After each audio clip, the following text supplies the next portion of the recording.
The moment someone decides they already know who you are, the truth becomes the last thing they are willing to see. The breakfast rush had already begun at Maggie's Country Diner, just outside Savannah, Georgia, where the smell of fresh coffee, sizzling bacon, and homemade biscuits blended with the soft conversations of families, truck drivers, and office workers beginning another ordinary Tuesday. Sunlight poured through the front windows, casting long golden reflections across the polished tile floor as waitresses carried steaming plates from table to table with practiced efficiency. At a quiet booth near the window sat Senator Marcus Ellison, a 54-year-old black man wearing a neatly pressed charcoal sport coat over a light blue dress shirt. There was nothing flashy about his appearance. His leather portfolio rested beside a cup of black coffee while a folded local newspaper lay untouched next to a simple breakfast of scrambled eggs, toast, and fresh fruit. Anyone walking past would have assumed he was another businessman preparing for a long day of meetings. That assumption suited Marcus perfectly. Years in public service had taught him that genuine character often revealed itself when people believed no one important was watching. Across town, Officer Daniel Brooks had already spent several hours on patrol. His marked police cruiser rolled steadily along the highway before turning toward the diner after dispatch relayed a vague report from an anonymous caller claiming that a suspicious man had been sitting inside for an unusually long time. The information contained no allegation of a crime, no description of dangerous behavior, and no emergency requiring immediate action. Even so, Daniel decided the call deserved his attention. As he parked outside the diner, he adjusted his uniform, glanced briefly at his reflection in the driver's side window, and stepped onto the sidewalk with the quiet confidence of someone who rarely questioned his own instincts. The bell above the entrance chimed softly as he walked inside. Conversations briefly paused before returning to normal. A waitress greeted him with a polite smile, but Daniel's attention moved immediately across the dining room until his eyes settled on Marcus sitting alone near the window. For reasons he could not fully explain, he remained focused on that table while ignoring every other customer enjoying breakfast. Marcus looked up, offered a courteous nod, and returned to reading a handwritten page from his portfolio. Daniel slowly approached, his boots echoing against the tile floor. Several nearby customers noticed the officer's direct path and quietly exchanged uncertain glances. The waitress hesitated for only a second before continuing to refill coffee cups, sensing an uncomfortable tension that had not existed only moments earlier. Daniel stopped beside the booth and looked down at Marcus without introducing himself. Marcus calmly closed the portfolio and met the officer's eyes with a composed expression that reflected patience rather than concern. "Good morning, officer," he said warmly. "How can I help you today?" Daniel did not return the greeting. Instead, he studied Marcus for another long moment, as though searching for confirmation of an opinion he had already formed before entering the building. Outside, traffic continued moving along the highway while inside the diner every ordinary sound seemed to grow quieter. Coffee cups paused halfway to waiting tables. Silverware rested against ceramic plates. Even the old country song playing through the ceiling speakers suddenly felt distant. Daniel took one deliberate step closer to the booth, placed his hand near the equipment on his duty belt, and spoke firmly enough for nearby customers to hear. "Sir, I need you to stand up and come with me." Marcus Ellison slowly looked up from the table without the slightest hint of panic. His calm expression never changed as he carefully folded the handwritten page, placed it back inside his leather portfolio, and rested both hands where they remained clearly visible. Around the diner, conversations faded into uneasy silence. Several customers glanced toward the booth, sensing that an ordinary breakfast had suddenly become something entirely different. A waitress stopped beside the coffee station with a pot still in her hand, while an elderly couple near the entrance quietly exchanged uncertain looks. Marcus met Officer Daniel Brooks with steady eye contact and spoke in the same respectful tone that had greeted countless strangers throughout his years of public service. "Officer, may I ask why you would like me to come with you?" Daniel did not answer the question directly. Instead, he glanced briefly around the dining room before returning his attention to Marcus. "I received a report about suspicious behavior. I need you to stand up now." Marcus nodded once, showing neither resistance nor frustration. "I understand your responsibility. I simply would like to know what behavior has raised your concern." Daniel's expression hardened. You have been sitting here for a long time. You have paperwork spread across the table. Someone felt uncomfortable enough to call.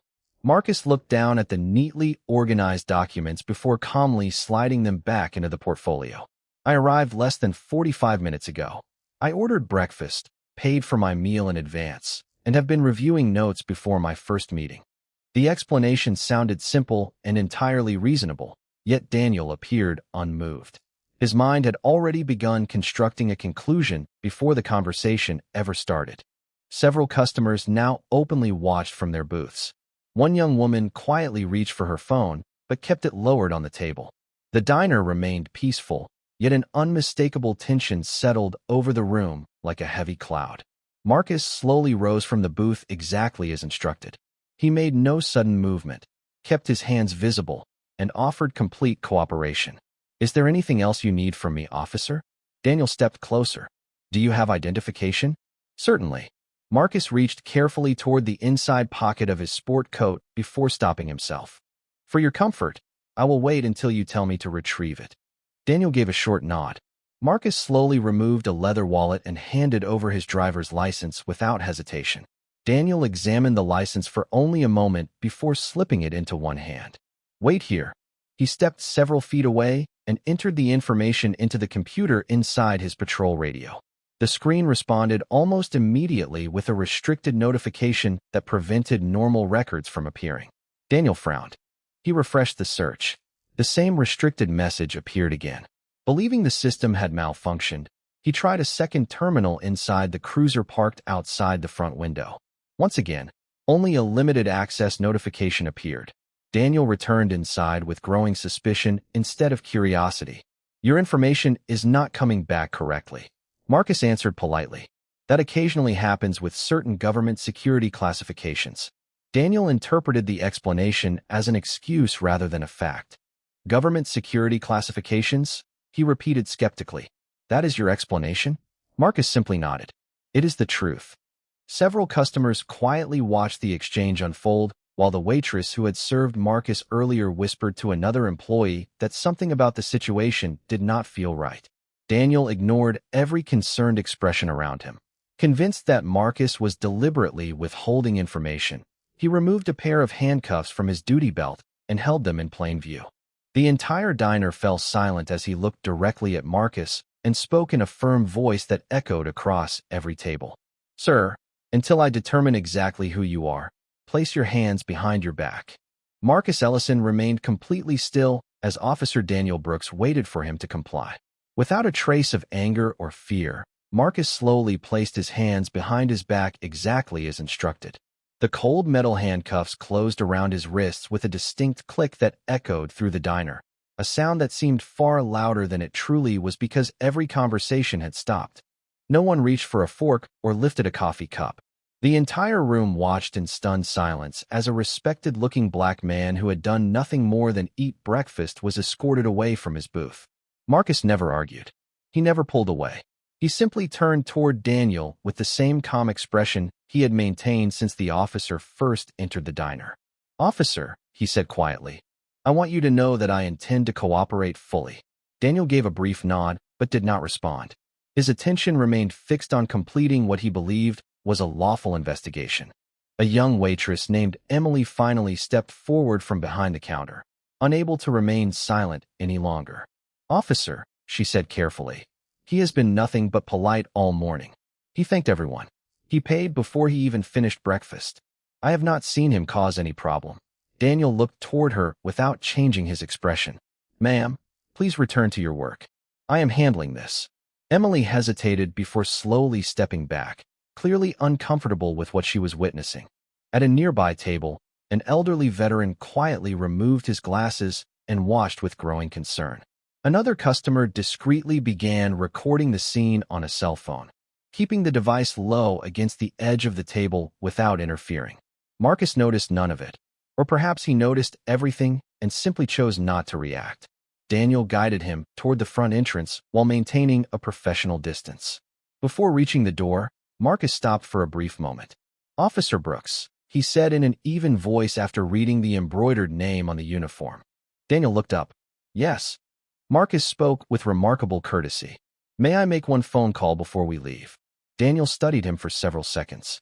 Who are you planning to call? Marcus answered honestly. Someone who should be informed that I may not arrive on time. Daniel narrowed his eyes. A lawyer? Marcus gently shook his head. No, a family member. No, then who?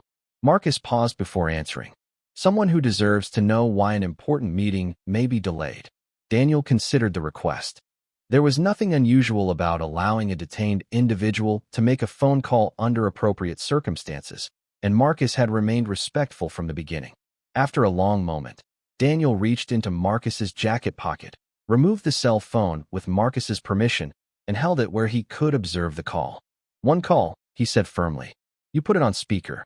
Marcus nodded. That is perfectly acceptable. Daniel unlocked the phone under Marcus's guidance and handed it close enough for him to use despite the handcuffs. Marcus calmly selected a single contact without scrolling through a list. The phone rang only once before someone answered immediately. A composed female voice spoke from the speaker. Governor Rebecca Collins speaking. The diner became so quiet that the sound of the governor's voice seemed to fill every corner of the room. Marcus remained completely calm. Governor, I apologize for interrupting your morning. I believe there has been an unexpected misunderstanding, and I may be unable to attend our scheduled meeting unless it can be resolved.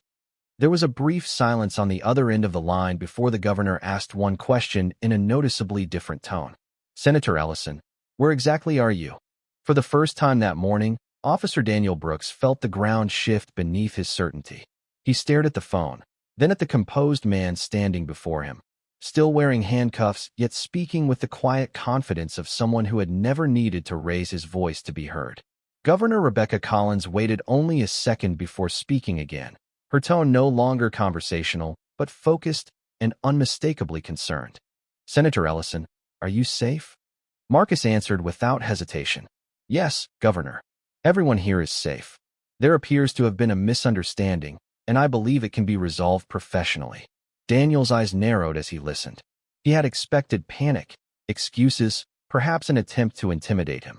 Instead, Marcus sounded more concerned about keeping the situation calm than defending himself. Governor Collins continued. Tell me your location. Marcus glanced toward the front window. Maggie's Country Diner, just outside Savannah. There was a brief pause before the governor replied. Please remain exactly where you are. I am notifying the appropriate people immediately. The call ended. The silence inside the diner felt heavier than before. Daniel slowly lowered the phone, searching Marcus's face for any sign that the conversation had been staged. Instead, he found only patience. You expect me to believe that was the governor? Daniel asked. Marcus answered with complete sincerity. I do not expect you to believe anything. I only expect the truth to arrive eventually. Those words lingered in the room. Emily, the waitress, looked from Marcus to Daniel, sensing that something far larger than a routine police encounter was beginning to unfold. Outside, traffic continued passing along the highway, completely unaware that the atmosphere inside the small diner had changed forever. Less than 3 minutes later, Daniel's shoulder radio suddenly crackled to life. Dispatch called his unit number with unusual urgency. Officer Brooks, confirm your location immediately. Daniel reached for the microphone. Maggie's Country Diner. I am conducting an investigative detention. There was a pause before dispatch responded again. Remain on scene. Your supervising lieutenant has been notified and is responding. Daniel frowned. A lieutenant did not normally respond to a simple detention. Before he could ask another question, the transmission ended. He looked toward Marcus, who remained standing quietly without saying a word. Two customers exchanged uneasy glances. Another person near the counter quietly whispered that something did not feel ordinary anymore. Barely another minute passed before the radio came alive again. This time the voice belonged to the watch commander. Officer Brooks, do not transport the individual. Repeat, do not transport. Stay exactly where you are until command staff arrives. Daniel felt genuine confusion, replacing confidence. He responded immediately. Sir, can you explain what is happening? Negative. Follow instructions. The transmission ended once more. Through the large front windows, several customers noticed flashing lights approaching from the distance. One patrol vehicle entered the parking lot, followed by another. A police lieutenant stepped out almost before the vehicles stopped moving. Moments later, an unmarked black sport utility vehicle arrived behind them. Then another. Employees standing near the entrance quietly moved aside as more official vehicles rolled into the parking lot with disciplined precision. Daniel counted them without realizing he was doing it. Every arriving vehicle carried someone whose rank exceeded his own. The comfortable rhythm of breakfast had completely disappeared. Coffee grew cold on forgotten tables, while every eye remained fixed on the parking lot outside. The lieutenant entered first, looked directly at Marcus still standing peacefully in handcuffs, then turned toward Daniel with an expression that revealed both disbelief and growing concern. Before anyone spoke a single word, another convoy of dark government vehicles turned into the diner parking lot, their arrival signaling that the real story had only just begun. SUA, the diner door opened before anyone inside could guess who had arrived. A police lieutenant entered first with measured steps, his eyes scanning the room until they stopped on Marcus Ellison standing quietly with his hands restrained. The lieutenant immediately recognized the face. His expression changed so quickly that several customers noticed before a single word was spoken. He walked directly toward Officer Daniel Brooks without taking his eyes off Marcus. "Officer Brooks," he said calmly, "please explain exactly what happened." Daniel stood a little straighter. "Dispatch received a report of suspicious activity. I requested identification. The records system would not verify his information, so I initiated a detention until I could determine who he was." The lieutenant nodded once, but did not reply. Instead, he turned respectfully toward Marcus. "Sir, I apologize for asking this under the circumstances, but are you Senator Marcus Ellison?" Marcus answered with the same quiet composure that had never left him. "Yes, Lieutenant. I am." A ripple of disbelief spread through the diner. Emily covered her mouth with one hand. The elderly veteran slowly stood from his booth out of instinctive respect. Several customers looked from Marcus to Daniel, finally understanding why the phone call had changed everything. Daniel remained frozen for a brief moment. The title echoed in his mind, but he still struggled to connect the calm man before him with one of the most recognizable public officials in the state. Before anyone could continue the conversation, another group entered through the front doors. Two members of the governor's executive security detail stepped inside, dressed in dark business suits with official credentials displayed at their belts. They surveyed the room professionally before one of them approached the lieutenant. "We are here on behalf of Governor Rebecca Collins," he announced. "The governor has requested an immediate status report." The lieutenant acknowledged them with a respectful nod before answering. "Senator Ellison is safe. We are assessing the situation now." The security officer looked directly at Marcus. "Senator, are you injured in any way?" Marcus gently shook his head. "No.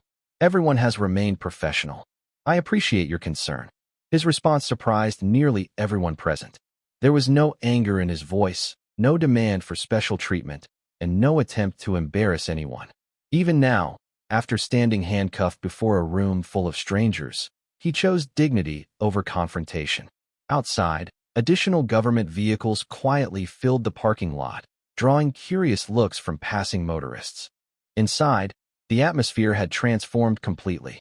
The same customers who had watched with uncertainty only minutes earlier now witnessed something far different. They were watching experienced public servants respond not with raised voices, but with careful respect for facts. One member of the governor's security detail turned toward Daniel. "Officer, may I ask why the senator remains in handcuffs?" Daniel opened his mouth, but hesitated. For the first time that morning, he found himself uncertain of the answer. Before he could speak, the lieutenant stepped forward. "Officer Brooks," he said evenly, "please remove the restraints." Daniel looked toward Marcus for a brief second before carefully unlocking the handcuffs. The metal clicked open, and Marcus calmly lowered his hands without rubbing his wrists or showing resentment. He simply adjusted the sleeve of his sport coat and thanked Daniel in a voice so sincere that several people in the diner looked at him in amazement. The lieutenant watched the exchange before speaking again. "Senator Ellison, the governor is on her way personally. She asked that you remain here until she arrives." Marcus smiled politely. "Of course. I was planning to finish my coffee anyway." As a faint wave of relieved laughter passed through the room, another call came across the lieutenant's radio. He listened silently before looking toward the entrance.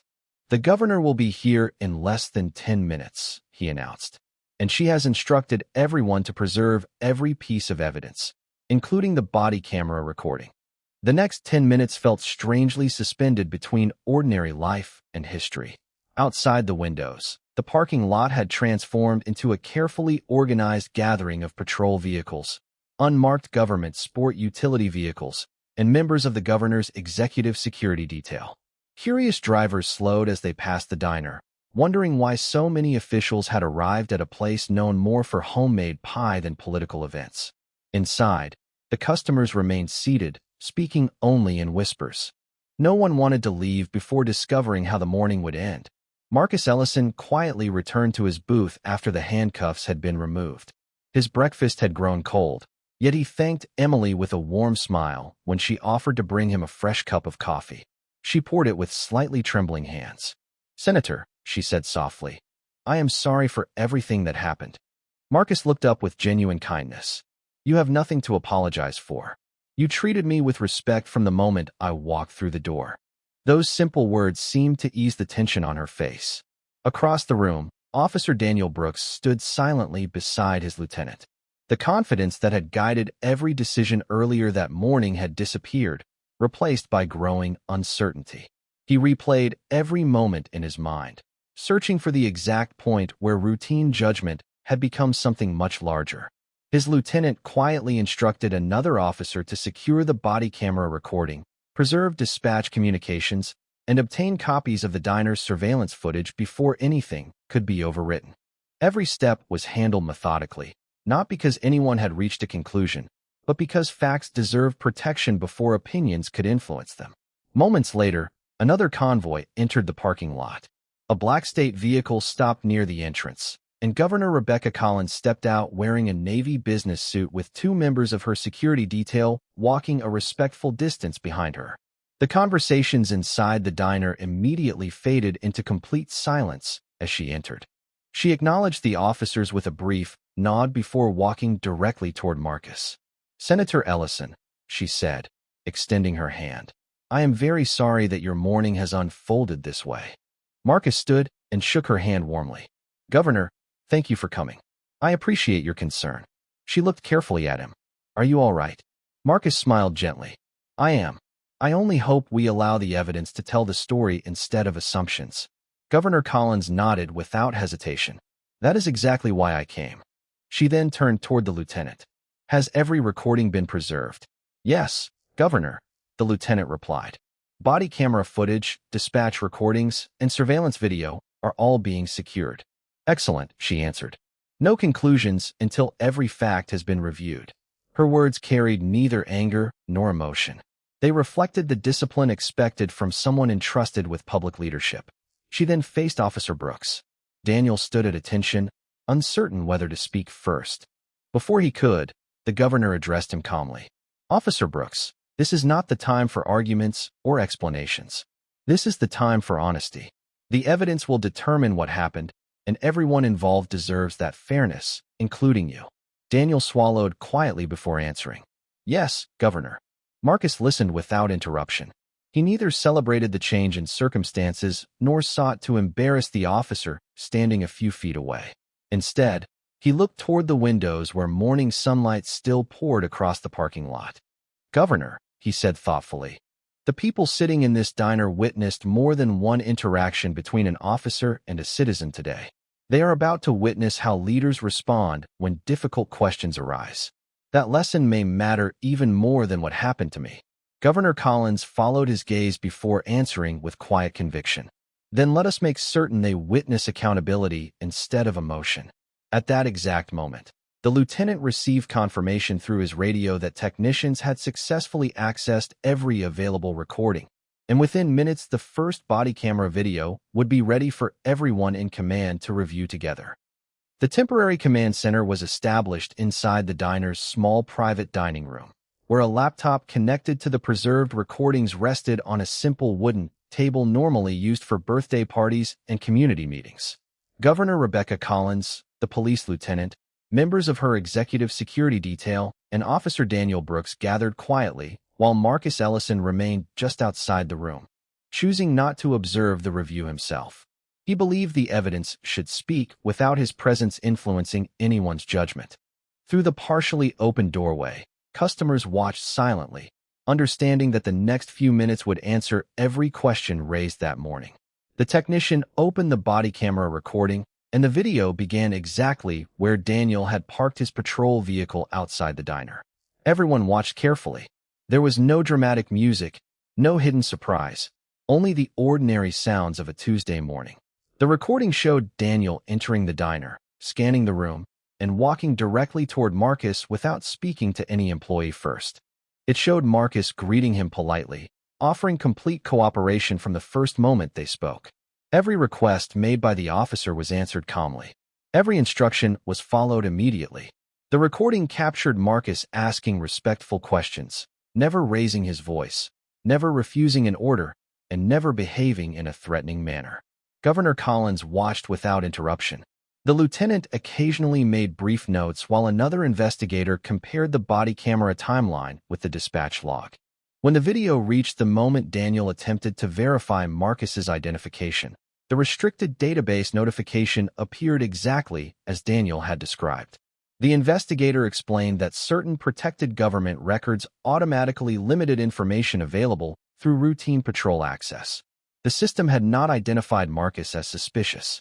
It had simply restricted sensitive information. Governor Collins slowly nodded.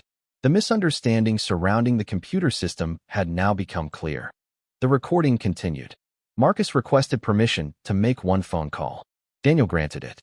The governor listened to her own conversation replay through the body camera speaker, hearing Marcus remain composed even while standing in handcuffs before a room full of strangers.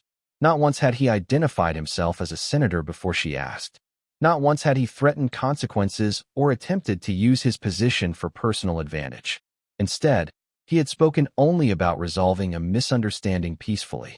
As the video ended, the room remained silent for several long seconds. Finally, the lieutenant looked toward Daniel. "Officer Brooks," he said evenly, "is there anything in this recording that you believe is inaccurate?" Daniel slowly shook his head. "No, Lieutenant." The governor folded her hands together. "Then we are left with one difficult question." Senator Ellison cooperated fully from beginning to end. The dispatch information did not report criminal activity. The restricted database did not establish probable cause for detention. Help us understand why you believed handcuffs were necessary. Daniel lowered his eyes before answering. The confidence that had defined him earlier had disappeared completely. "Governor, I believed I was making the safest decision available. Looking at everything now, I realize I allowed my assumptions to influence my judgment before I had gathered enough facts." His voice remained steady, but regret was unmistakable. The lieutenant quietly closed his notebook. "Recognizing that mistake is important," he said. "It does not erase what happened, but honesty matters." Governor Collins stood and walked toward the doorway, where Marcus remained patiently speaking with Emily about the importance of treating every customer with dignity. She paused for a moment before addressing everyone in the diner. "The evidence has been reviewed. We now understand exactly what occurred. The next decisions will not be driven by emotion or public pressure. They will be guided by facts, accountability, and the standards every public servant is sworn to uphold." As those words settled over the room, the chief of police entered through the front door, carrying a sealed personnel folder that would determine Officer Brooks's future.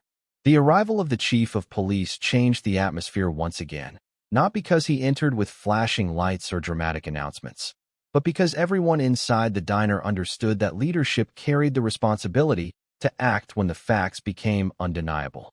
Chief Harold Bennett greeted Governor Rebecca Collins with a respectful handshake before acknowledging Senator Marcus Ellison. "Senator," he said sincerely, "I regret that this happened under the authority of my department." Marcus nodded politely. "Chief, I appreciate your willingness to review the facts before reaching conclusions."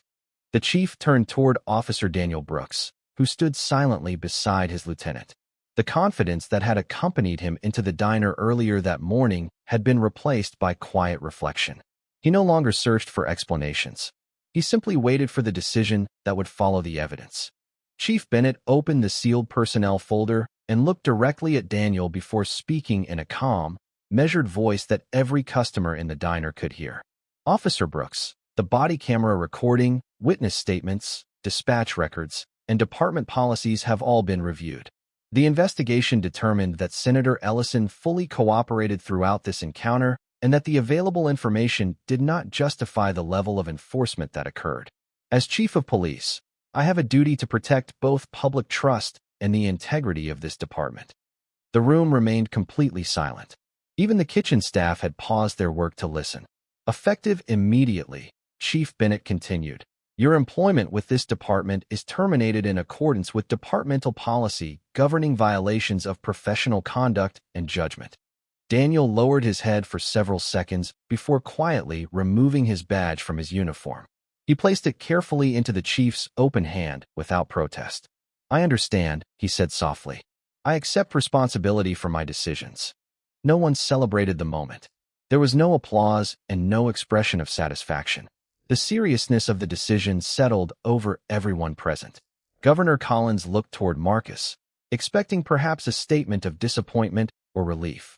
Instead, Marcus stepped forward and addressed the chief before anyone else could speak. "Chief Bennett," he began, "I respect your decision because it follows your responsibility.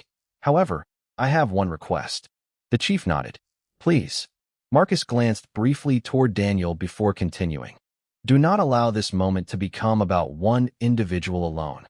If this department wishes to honor the public's trust, then let this become an opportunity to strengthen training, improve judgment, and remind every officer that assumptions must never replace facts.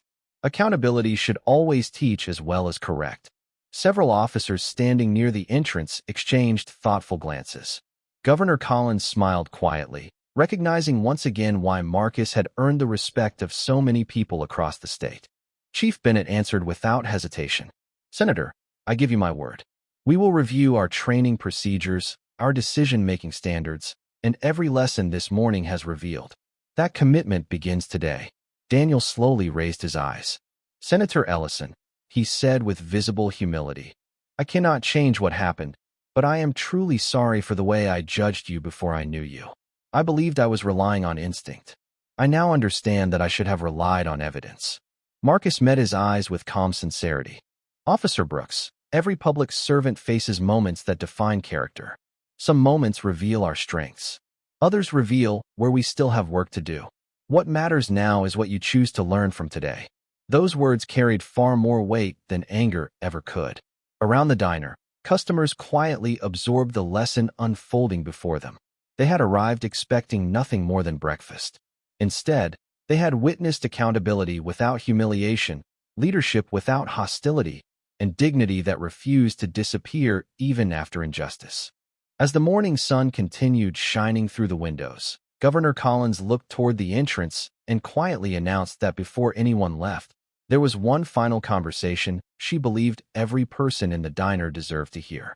Governor Rebecca Collins looked around the diner before speaking, making sure every customer, every employee, and every officer could hear her without raising her voice. "This morning began with assumptions," she said calmly.